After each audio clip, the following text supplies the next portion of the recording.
आज हमारा टॉपिक है फ्रांस की क्रांति। क्योंकि इतने दिन मैं जो वीडियो जो बना रही थी ना वो सेकंड ग्रेड के थे। आज हमसे हम फर्स्ट ग्रेड के वीडियो स्टार्ट करेंगे जो इतिहास होगा, इतिहास या हिस्ट्री सब्जेक्ट से करेंगे। तो पहला ही जो टॉपिक हमने लिया फ्रांस की क्रांति, फिर पुनर्जागरण लेंगे, धार्मिक सुधार आंदोलन लेंगे जो विश्व की दृष्टि से, फिर प्रथम विश्व युद्ध, फिर सेकेंड विश्व युद्ध। तो इसके राजनीतिक कारण पढ़ेंगे, फिर सामाजिक कारण पढ़ेंगे, फिर आर्थिक कारण भी पढ़ेंगे, फिर पढ़ेंगे बौद्धिक कारण, और बौद्धिक कारण के बाद यहाँ हम पढ़ेंगे वॉल्टेयर, उसके बाद मॉन्टेस्क्यू, फिर पढ़ेंगे रूसो, फिर दिदरो, जो जो थे ना यहाँ साहित्यकार रचनाकार जितने भी क्रांति के जो समर्थन किया, सहयोग किया। और ये भी पढ़ेंगे तात्कालीन क्या कारण क्या था। फिर है ना ये जीरो धन दर पार्टी या दल है ना, इसके कौन कौन सदस्य थे, ऐसा प्रश्न अभी संस्कृत विभाग में सेकंड ग्रेड का एग्जाम हुआ था ना, वहां भी आया था। फिर जैकोबिन्स दल क्या था, नेशनल कन्वेंशन क्या था। लास्ट में पढ़ेंगे फ्रांस की क्रांति के प्रभाव क्या क्या रहे। फिर नेपोलियन। धीरे धीरे क्रम वाइज हम पढ़ेंगे पूरा का पूरा, और क्रम से पढ़ेंगे, 1 2 3 4 पार्ट में पूरा कराऊंगी मैं ये जो टॉपिक है ये। तो फ्रांस की क्रांति कब हुई थी? 1789 को हुई थी, ये भी याद रखना था। इसके कारण, राजनीतिक कारण में हम पढ़ेंगे फ्रांस में निरंकुशता या वंशानुगत केंद्रीकृत राजतंत्रात्मक व्यवस्था थी। कैसी थी? राजतंत्रात्मक, यानी कि राजा होते थे, और वंशानुगत शासन व्यवस्था थी। जिस तरह राजा का बेटा ही राजा बनेगा उसे कहते हैं वंशानुगत व्यवस्था। फ्रांस में लुई 14 के सामंत और कुलीनों का दमन करके सारी शक्तियां अपने हाथों में केंद्रित कर ली थी। यानी कि जितने सामंत और कुलीन थे ना, राजस्थान में सामंती व्यवस्था, इसकी मैंने पूरा का पूरा वीडियो बनाया हुआ है जो आरएस मैन या आरएस परी के अकॉर्डिंग वेरी इंपॉर्टेंट है। और असिस्टेंट प्रोफेसर में टॉपिक आता है सामंती व्यवस्था। तो प्रशासनिक व्यवस्था, सामंती व्यवस्था, मैंने पूरा वहाँ वीडियो बनाया हुआ है जो राजस्थान में था। यह कहा करता था कि मैं ही फ्रांस हूँ। क्या कहा करता था? मैं ही फ्रांस हूँ। इसके बाद लुई 15वें का या लुई 16वां शासन बना, तो ये दोनों ही अयोग्य एवं अकर्मण्य शासक थे। यानी कि इनको शासन करना नहीं आता था, ये सही नहीं थे, योग्य नहीं थे इसके।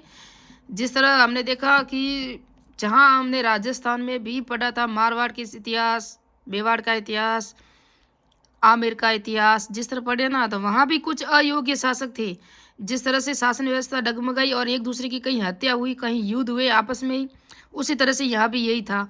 अयोग्य शासकों की वजह से फ्रांस में प्रशासनिक अस्थिरता उत्पन्न हुई, जिसके लिए उस परिस्थितियों भी उत्तरदायी थी। कुछ परिस्थितियाँ थी ना, अन्य परिस्थितियाँ भी उत्तरदायी थी। एक तो थी इन राजाओं की, तो दूसरी और परिस्थितियाँ भी थी जो इसके लिए उत्तरदायी थी। फ्रांस के अधिकांश प्रशासनिक पदों पर कुलीन वर्ग का अधिकार था, तथा ये पद वंशानुगत है। कुलीन वर्ग वो होता है, जिस तरह हम, जैसे कि हम ग्रामीण से क्षेत्र से आते हैं, मैं ग्रामीण क्षेत्र में रहती हूँ, तो वहाँ एक शासक व्यवस्था होती है ठाकरशाह। हमारे यहाँ कहते हैं ठाकरशाह, हुक्म कहते हैं। तो उन ठाकरों का जो शासन था, और जो बड़े बड़े पद होते थे ना, वहाँ भी उन्हीं के जो वंशानुगत, जैसे कि कहीं बेटी का दामाद हो गया, कहीं फूफो हो गया, कहीं यानी कि बहनोई हो गया, और कहीं आपके जो भी रिश्तेदार जमाई साहब वगैरह, जिनको सबको क्या ऊंचे ऊंचे पद पे बैठा दिया गया, जिस कारण से भी यह व्यवस्था अच्छी नहीं थी। फ्रांस में कानून की एक रूपता का अभाव था। सामान्य 12 किलोमीटर की दूरी पर कानून बदल जाते थे। यानी कि यहाँ अलग कानून है, और आगे जाके उसका जो वंशानुगत है, राजा का ही कोई रिश्तेदार होगा तो वो कानून अपने हिसाब से रखेगा कि राजा मुझे कुछ नहीं कहेगा क्योंकि रिश्तेदार है। फ्रांस में लेत्र द कासे का प्रचलन था। लेत्र द कासे का प्रचलन क्या है, ये आगे देखेंगे हम। यह एक प्रकार की वारंट था जिसका शक्तिशाली लोगों द्वारा दुरुपयोग किया जाता था। लेतर द कांसे था ना, ये एक प्रकार का अधिकार था उनको, किसी के पास से कहीं से टैक्स लेना, किसी को अपमानित करना, ये सब कर सकते थे, और ये दुरुपयोग भी करते थे इसका, जिनके पास जो अधिकार थे ना उसके कारण। फिर है सामाजिक कारण। फ्रांसीसी समाज 3 भागों में विभाजित था, पादरी वर्ग, कुलीन वर्ग और जनसाधारण या सामान्य वर्ग होता था। मैंने यहाँ लिखा नहीं है।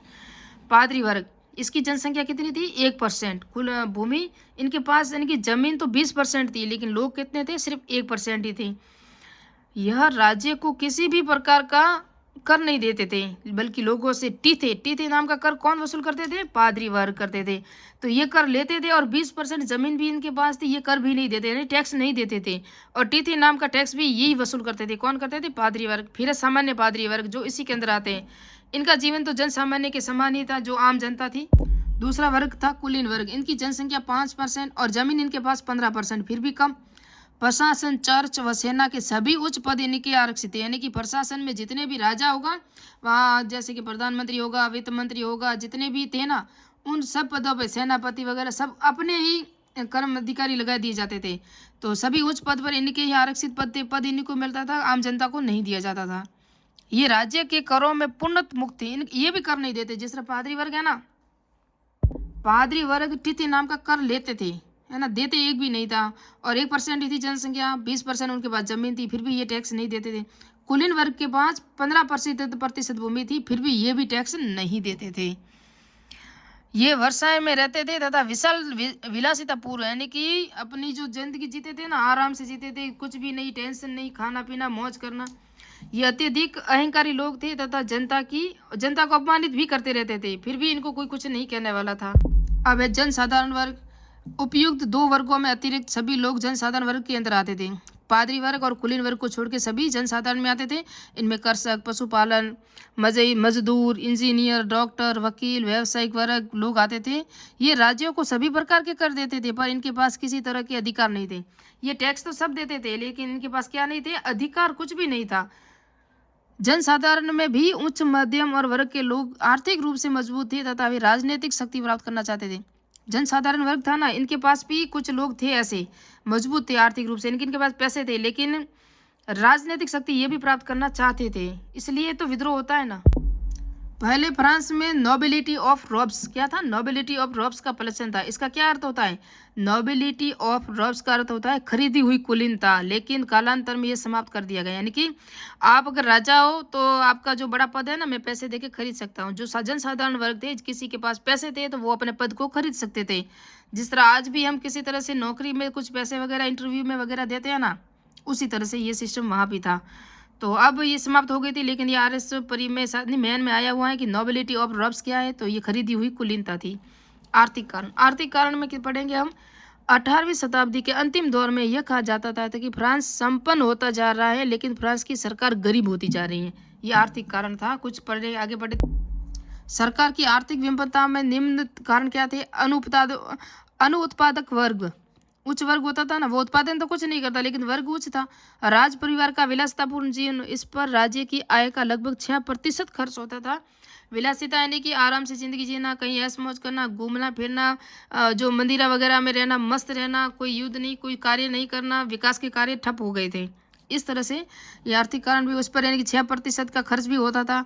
राज्य अनेक अनावश्यक युद्धों में उलझा हुआ था। फालतू के युद्ध कर रहे थे, जहाँ कुछ जरूरत ही नहीं थी वहाँ युद्ध हो रहा था। राज्य की आय का 75% भाग पुराने ऋणों को चुकाने में खर्च होता था। जो पुरानी जो ऋण होते थे ना, लोन लिया हुआ वगैरह, वहाँ खर्च हो जाता था। फ्रांस के किसानों की स्थिति भी अत्यंत खराब भी थी। इनमें आय का 80% भाग कर के रूप में चुकाना होता था। जो किसान होते थे ना, वो 80% कर देते थे, टैक्स देते थे, तो अब इनकी स्थिति भी खराब होनी ही थी।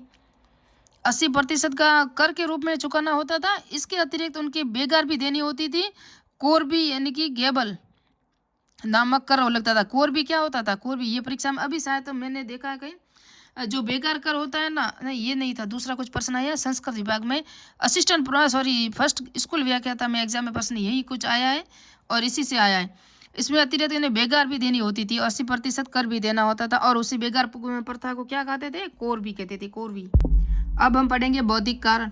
निम्नलिखित कथन फ्रांस की क्रांति में बौद्धिक जागरण तथा महत्व को स्पष्ट करते। देखो, लुई सोल्वे ने क्या कहा था, वॉल्टेयर एवं रूसो ने फ्रांस का सत्यानाश कर दिया। ये किसने कहा था, लुई सोल्वे ने कहा था, क्यों कई बार परिभाषा भी पूछी जाती है। और नेपोलियन ने कहा था कि बुर्बो वंश स्वयं को बचा सकता था। बुर्बो वंश था ना, इसने स्वयं को नियंत्रित कर दिया था। बुर्बो वंश स्वयं को बचा सकता था यदि इसने स्वयं को नियंत्रण कर दिया होता था। बुर्बो वंश वगैरह जितना भी था, मैंने एनसीईआरटी बुक से भी पढ़ा है। अब कुछ इंपॉर्टेंट नोट्स दे रही हूँ मैं आपको। वहाँ मेरी प्ले लिस्ट बनी हुई है, इतिहास स्कूल व्याख्याता असिस्टेंट प्रोफेसर विश्व इतिहास की, वहाँ भी यही वीडियो ऐड कर दूंगी मैं। नेपोलियन ने यह भी कहा था कि यदि रूसो नहीं होता तो फ्रांस की क्रांति नहीं होती। तो नेपोलियन, वॉल्टेयर, रूसो सब फ्रांस की क्रांति के समर्थक थे, और इन्होंने ही तो क्रांति करने का जो श्रेय जाता है इन्हीं को जाता है। और वॉल्टेयर रूसो ने फ्रांस का सत्यानाश कर दिया, ये परिभाषा दी थी लुई सोल्वे ने। और नेपोलियन ने क्या कहा, बुर्बो वंश स्वयं को बचा सकता था, लेकिन इसने स्वयं को नियंत्रित कर दिया होता इसने, यदि, ये नेपोलियन का कथन है। और नेपोलियन ने यह भी कहा था कि रूसो नहीं होता तो फ्रांस की क्रांति भी नहीं होती। अनेक विद्वानों ने फ्रांस में बौद्धिक विकास एवं स्वतंत्र चिंतन को प्रोत्साहित किया, जैसे वॉल्टेयर। अब हम पढ़ेंगे वॉल्टेयर को।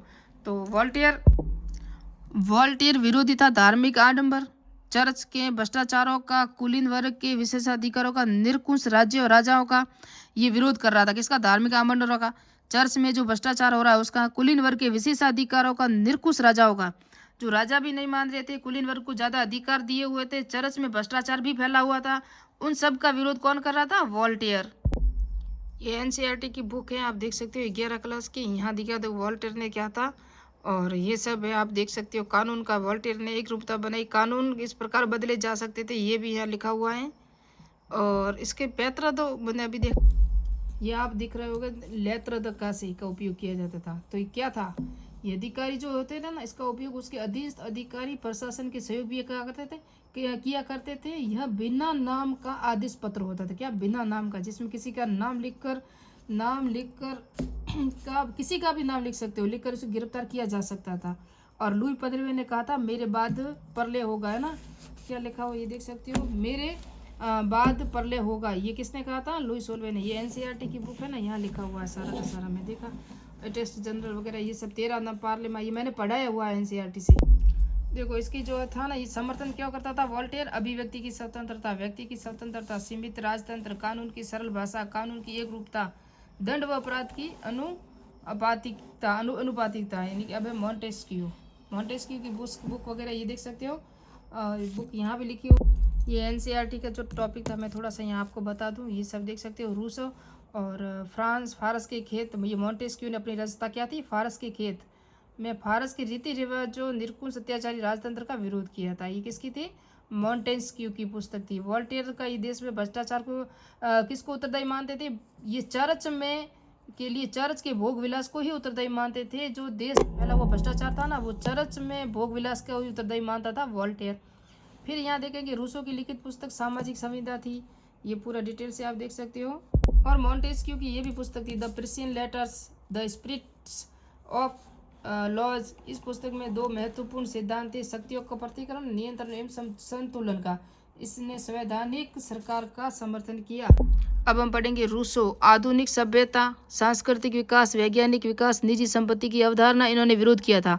सामाजिक असमानता, प्राकृतिक एवं कृत्रिम का विरोध, क्या है? प्राकृतिक एवं कृत्रिम का विरोध किया था।